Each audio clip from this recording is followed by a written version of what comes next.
ओम नमः शिवाय। आज हम रुद्र संहिता चतुर्थ खंड का अध्याय 19 शुरू करने जा रहे हैं। पार्वती द्वारा गणेश जी को वरदान, देवों द्वारा उन्हें अग्रपूज्य माना जाना, शिव जी द्वारा गणेश को सर्वाध्यक्ष पद प्रदान और गणेश चतुर्थी व्रत का वर्णन। तत्पश्चात सभी देवताओं का उनकी स्तुति करके हर्षपूर्वक अपने अपने स्थान को लौट जाना। ब्रह्मा जी कहते हैं, मुने, जब विकृत स्वरूप वाले गिरिजा पुत्र गजानंद व्यग्रता रहित होकर जीवित हो उठे, तब गणनायक देवों ने उनका अभिषेक किया। अपने पुत्र को देखकर पार्वती देवी आनंदमग्न हो गईं और उन्होंने हर्ष हर्ष तिरी से उस बालक को दोनों हाथों से पकड़कर छाती से लगा लिया। फिर अंबिका ने प्रसन्न होकर अपने पुत्र गणेश को अनेक प्रकार के वस्त्र और आभूषण प्रदान किए। तदंतर सिद्धियों ने अनेकों विधि विधान से उनका पूजन किया और माता ने अपने सर्व दुखहारी हाथ से उनके अंगों का स्पर्श किया।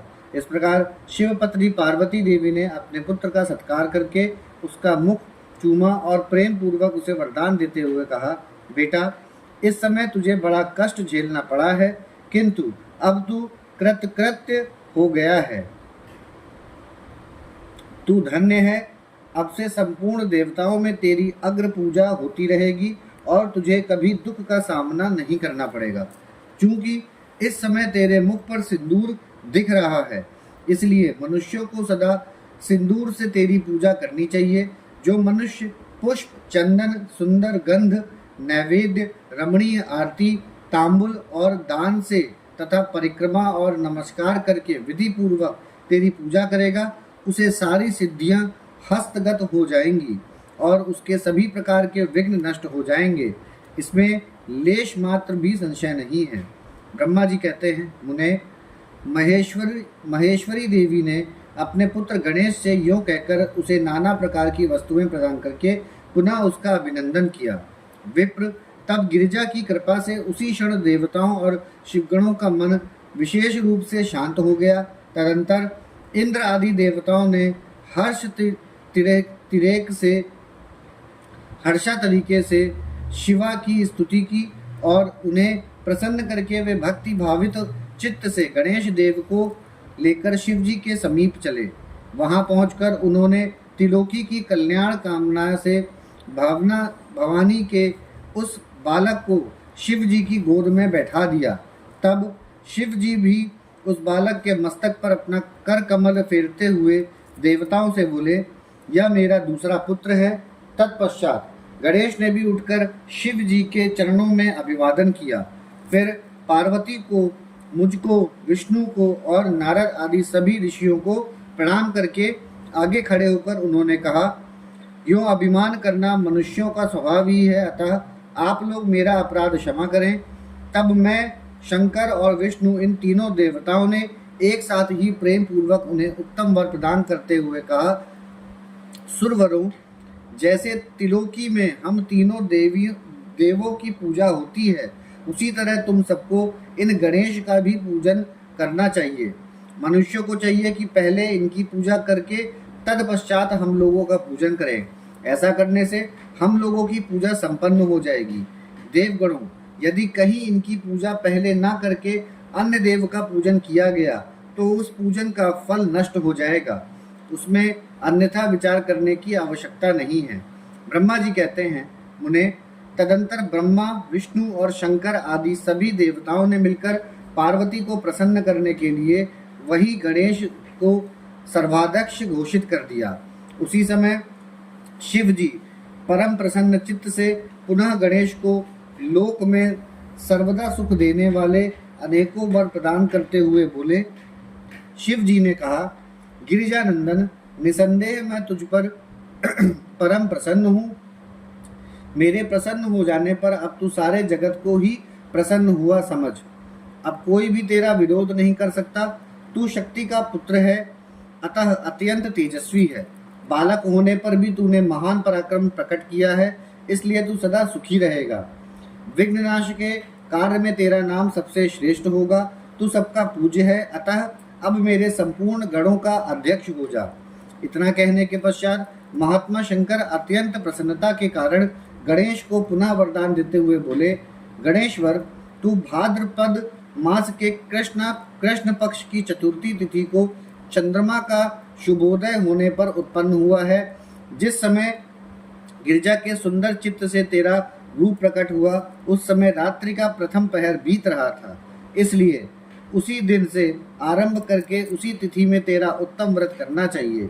यह व्रत परम शोभन तथा संपूर्ण सिद्धियों का प्रदाता है। वर्ष के अंत में जब पुनः वही चतुर्थी आ जाए, तब तक मेरे कथानुसार तेरे व्रत का पालन करना चाहिए। जिन्हें संसार में अनेकों प्रकार के अनुपम सुखों की कामना हो, उन्हें चतुर्थी के दिन भक्ति पूर्वक विधि सहित तेरा पूजन करना चाहिए।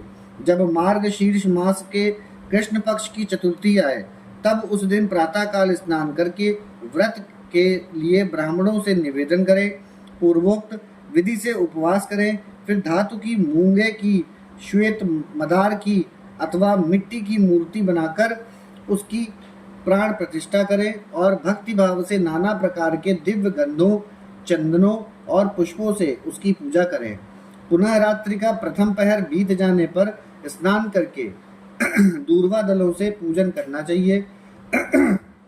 यह दूर्वा जड़ रहित 12 अंगुल लंबी और 3 गांठों वाली होनी चाहिए। ऐसी 101 अथवा 21 दूर्वा से उस स्थापित प्रतिमा की पूजा करें। तत्पश्चात धूप, दीप, अनेक प्रकार के नैवेद्य, तांबुल, अर्घ्य और उत्तम उत्तम पदार्थों द्वारा गणेश की पूजा करें और स्तवन करके उसके आगे प्रणिपात करें। यों गणेश की पूजा करने के पश्चात बाल चंद्रमा का पूजन करें। तत्पश्चात हर्षपूर्वक ब्राह्मणों की पूजा करके उन्हें मिष्ठान का भोजन कराएं। उनके भोजन कर लेने के बाद स्वयं भी नमक रहित मिष्ठान का ही प्रसाद पाएं। फिर गणेश का स्मरण करके अपने सभी नियमों का विसर्जन कर दें। इस प्रकार करने से यह शुभ व्रत पूर्ण होता है। बेटा, यो व्रत करते करते जब वर्ष पूरा हो जाए, तब व्रती मनुष्य को चाहिए कि वह व्रत की पूर्ति के लिए व्रतोद्यापन का कार्य भी संपन्न करे। व्रतोद्यापन का भी कार्य भी संपन्न करे। इसमें मेरे आज्ञानुसार 12 ब्राह्मणों को भोजन कराना चाहिए। व्रती को चाहिए कि वह एक कलश स्थापित करके उस पर तेरी मूर्ति की पूजा करे।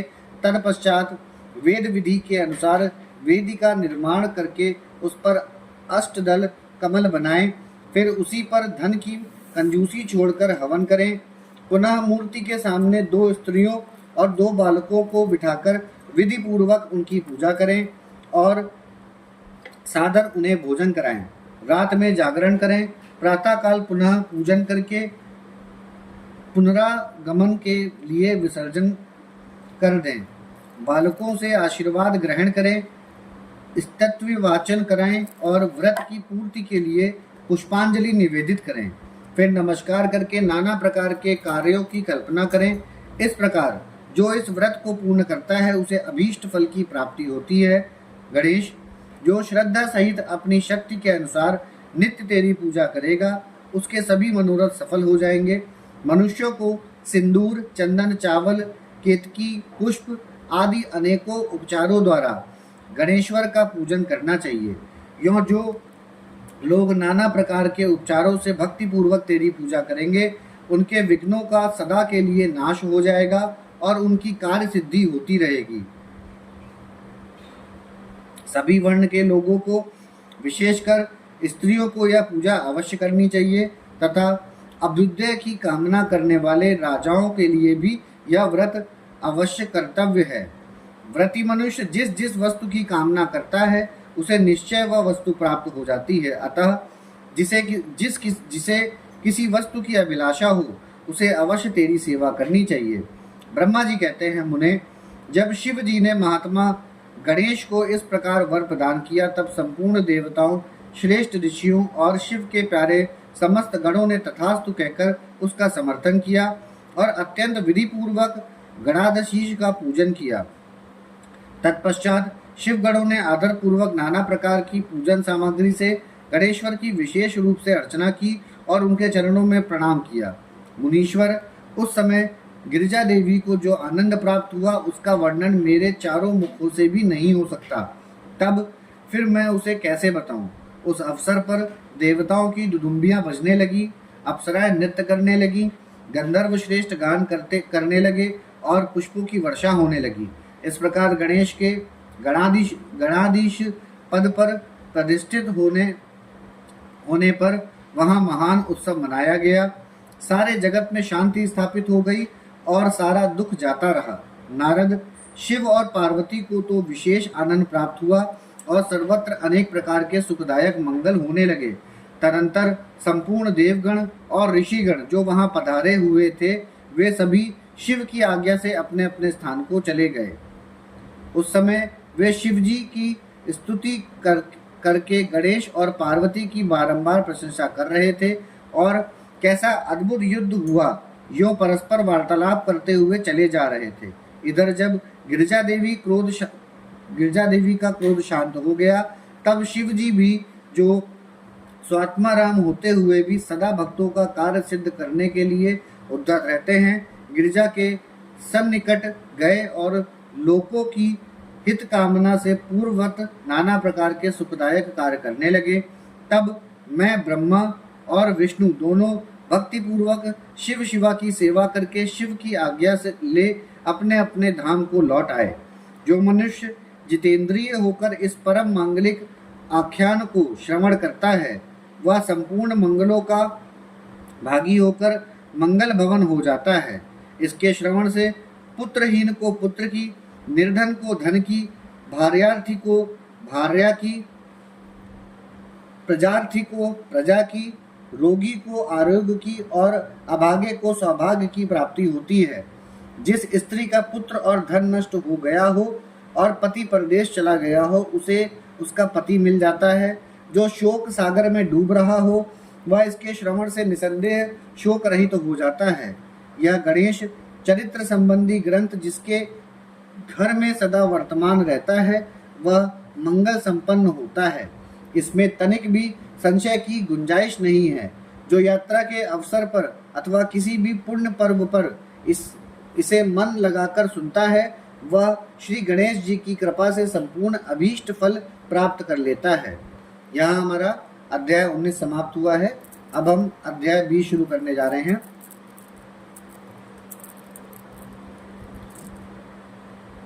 यहाँ हमारा अध्याय 19 समाप्त हो गया है। ओम नमः शिवाय।